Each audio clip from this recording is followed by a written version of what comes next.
Real గా నిక్కాసైన కార్యకర్తలు తెలంగాణ రాష్ట్రంలో ఏ పార్టీ ఓడైనా సరే తెలంగాణ రాష్ట్రంలో అచ్చంపేట వైపు చూస్తున్నారు, అచ్చంపేట వైపు చూస్తున్నారు. శభాష్. ఇవాళ మీరు తెలంగాణ రాష్ట్రానికే రాజకీయ పార్టీలకే ఒక మార్గదర్శకులు అయ్యారు మీరందరూ. ఇవాళ మీరు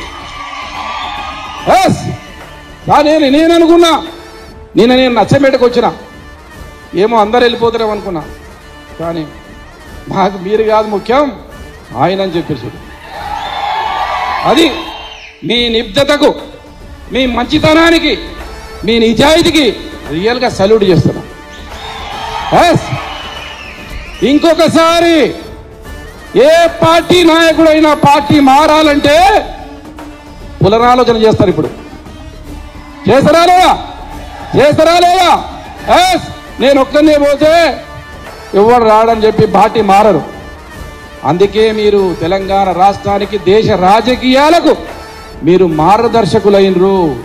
ఇలా మీ గురించి, అచ్చంపేట గురించి, మీ నిక్కాల్సిన తనం గురించి, మీ నిజాయితీ గురించి దేశ రాజకీయాల్లో రాష్ట్ర రాజకీయాల్లో చేర్చుకునే రోజు వచ్చింది. శభాష్. దాంతో పోయినా పర్లేదు. మీ అందరికీ నేను ఒకటే మాట ఇస్తున్నా, మీ అందరికీ ఒకటే మాట ఇస్తున్నా. ఏ ఆపద వచ్చినా, ఏ ఇబ్బంది వచ్చినా నేను మీ ఎంబడి ఉంటా.